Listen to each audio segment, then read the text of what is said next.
ગણેશ જય ગણેશ જય ગણેશ દેવા। આજે સમગ્ર વિશ્વ અને સમગ્ર સનાતન ધર્મ હિન્દુ ધર્મના સૌથી પ્રથમ આદ્ય દેવ જેમનું પૂજન થાય છે ગણપતિ મહારાજનો પ્રાગટ્ય દિવસ છે, એટલે કે આજે ગણેશ ચતુર્થી છે। તો ગણેશ ચતુર્થીની પહેલાં તો બધાને શુભકામનાઓ અને ગિરનારી ગણેશના પૂજનથી, એમના સ્થાપનથી, એમની અર્ચનાથી ગત વર્ષથી શરૂ કરેલું આ અભિયાન આજે જૂનાગઢનું એક અભિયાન બની ગયું છે અને ગત વર્ષે શરૂ કર્યા હતા અને આ વખતે અમે નવો કન્સેપ્ટ કર્યો કે જૂનાગઢના જે પણ કોઈ પણ જ્ઞાતિ હોય, સમાજ હોય, કોઈ પણ એનજીઓ હોય કે કોઈ પણ વ્યક્તિ હોય, પોતે ગણપતિ અહીંયા પધરાવી જાય અને પૂજન કરે, એટલે એવા 11 ઇકો ફ્રેન્ડલી ગણપતિનું અહીંયા સ્થાપન અને પૂજન કરવામાં આવ્યું છે અલગ અલગ સમાજ, અલગ અલગ ધર્મ, અલગ અલગ લોકો દ્વારા। એટલે આ ગણપતિ છે એ લોકોના ગણપતિ છે। ધારાસભ્ય તરીકે આયોજન કરું છું પણ હું વહીવટ કરતા છું, બાકી આખું આયોજન જૂનાગઢના નગરજનોનું છે।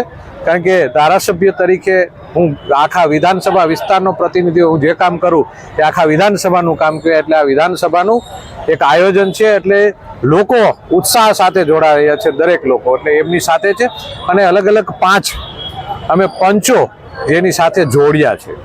ઇકો ફ્રેન્ડલી ગણપતિ છે એટલે પોલ્યુશનનું પણ ન થાય અને પાણીનો પણ બગાડ ન થાય, એવા કેમિકલો ન જાય। એમની સાથે સ્વચ્છતાની પણ વાત છે।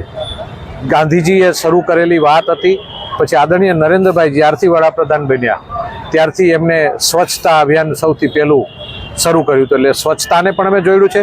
સાથે ઓપરેશન સિંદૂરની પણ વાત જોડી છે, કારણ કે દેશના સૈનિકો જે રીતે આતંકવાદીઓ શહીદ કર્યા અને દેશના સૈનિકોએ જે રીતે આતંકવાદીઓને જડબો તલાક જવાબ આપ્યો, એમનું સન્માન વધે, એમનું માન વધે, આ દેશના યુવાનોની અંદર એની અંદર જાગૃતિ આવે અને સૈનિકોને આપણે સન્માન કરી શકીએ, એટલે એ વાતને પણ જોડી છે।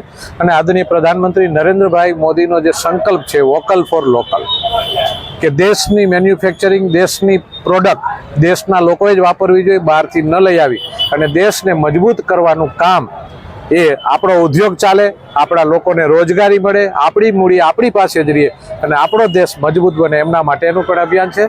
અને બ્લડ ડોનેશન કેમ્પ 7 દિવસ સાંજે 7 થી 11 ગત વર્ષ પણ હતું અને આ વર્ષે પણ એ રાખ્યું છે, એટલે જરૂરિયાતમંદને લોકોને બ્લડ મળી રહે એમના માટેના આ પ્રયત્નો છે। તો આ બધી વાતો સાથે આજે ગણપતિજીનું સ્થાપન પૂજન કર્યું છે અને ગિરનારી ગણપતિ મહારાજ છે, એટલે ગણપતિજીને ગિરનારના દર્શન થાય છે અને ગિરનારને ગણપતિ મહારાજના દર્શન થાય છે, એ માહોલ અંદર છે।